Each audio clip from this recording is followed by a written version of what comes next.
അപ്പോൾ ഇന്ന് ഞങ്ങൾ ഭക്ഷണം കഴിക്കാൻ പോകുന്ന സ്ഥലമാണിത്. ഇവിടെ ഞങ്ങൾ കൈയ്യഴുകാൻ പോവുകയാണ്. അടിപൊളി സ്ഥലമല്ലേ, സൂപ്പർ സ്ഥലം എന്ന് പറഞ്ഞാൽ സൂപ്പർ സ്ഥലം കേട്ടോ. അമ്പേ, ഇതിൻ്റെ അപ്പുറത്ത് പുഴയാണ് കേട്ടോ, വലിയ പുഴയാണ്. ഇതിൻ്റെ അടിയിൽ കൂടെ വെള്ളം പോകുന്നുണ്ട്. ഇവിടെ നിന്നാണ് നമ്മൾ ഭക്ഷണം കഴിക്കാൻ പോകുന്നത്.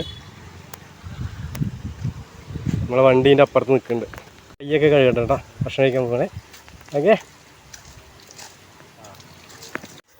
ഇതൊരു നല്ലൊരു ഗ്രാമം തന്നെയായിരുന്നു കേട്ടോ. നല്ലൊരു ഭംഗിയുള്ളൊരു ഗ്രാമം തന്നെയാണ്. കൊള്ളാം അല്ലേ. ഇന്നത്തെ ഫുഡിൽ മോരുകറി, ഉപ്പേരി, പപ്പടം, ഉണക്കമീൻ ഒക്കെയാണ് ഉള്ളത് കേട്ടോ. നമ്മൾ ഭക്ഷണം കഴിക്കലൊക്കെ കഴിഞ്ഞ് പാത്രം കഴുകി. ഇതാണ് നമ്മളെ വണ്ടി. നല്ല സ്ഥലം കേട്ടോ, അടിപൊളി സ്ഥലം. ഒരു ഗ്രാമമാണ്, കരുവന്നൂർ എന്ന് പറയുന്ന സ്ഥലമാണ്. കരുവന്നൂർ കണ്ടോ, നല്ലൊരു വെള്ളം പോകുന്ന വഴിയാണ്. ഇത് ഭാരതപ്പുഴയൊക്കെ കേട്ടോ വെള്ളം പോണത്.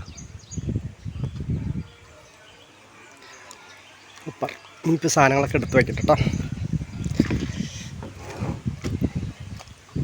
ഭക്ഷണം കഴിക്കലൊക്കെ കഴിഞ്ഞപ്പോൾ ഒരു അരമണിക്കൂർ റെസ്റ്റ് ഉണ്ടായിരുന്നു. അപ്പോൾ എന്തായാലും അവിടേക്ക് ഒന്ന് നടന്ന് കാണാമെന്ന് കരുതി ഇറങ്ങിയതാട്ടോ.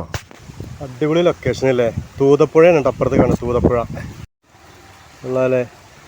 ഇത് നല്ല കിടിലൻ ലൊക്കേഷനാണ് കണ്ടത് കേട്ടോ ഭക്ഷണം കഴിക്കാൻ. ഞാൻ അവരോട് ചോദിച്ചിട്ട് ഇവിടം വരെ വരട്ടെ ചോദിച്ചപ്പോൾ അവർ ഓക്കെ പറഞ്ഞു. അവിടെ ഓൾറെഡി ഒരു മോട്ടർ ഇട്ടിട്ടുണ്ട് കേട്ടോ. ഈ വെള്ളം കുടിക്കാനൊക്കെ പറ്റുന്ന വെള്ളമാണ്.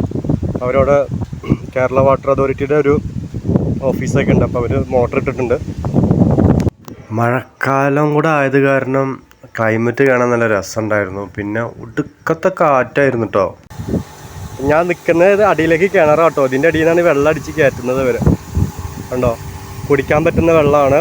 മോട്ടറൊക്കെ വെച്ചിട്ട് ഇതിൻ്റെ അടിയിൽ നിന്ന് വെള്ളം നേരെ അങ്ങോട്ട് ടാങ്കിലേക്ക് അടിച്ച് കയറ്റി ചെയ്യാം കേട്ടോ. അപ്പോൾ ഇന്നത്തെ ഭക്ഷണം കഴിക്കലൊക്കെ കഴിഞ്ഞു. ഞങ്ങളുടെ റെസ്റ്റിംഗ് ടൈം ഉണ്ടായിരുന്നു, അരമണിക്കൂറും തീർന്നു. ഞങ്ങൾ വർക്കിലേക്ക് ഇറങ്ങുകയാണ്. അപ്പോൾ ഇന്നത്തെ വിശേഷങ്ങളൊക്കെ ഇവിടെ അവസാനിക്കുകയാണ്. ഇനി നല്ലൊരു വീഡിയോ ആയിട്ട് നമുക്ക് വീണ്ടും കാണാം.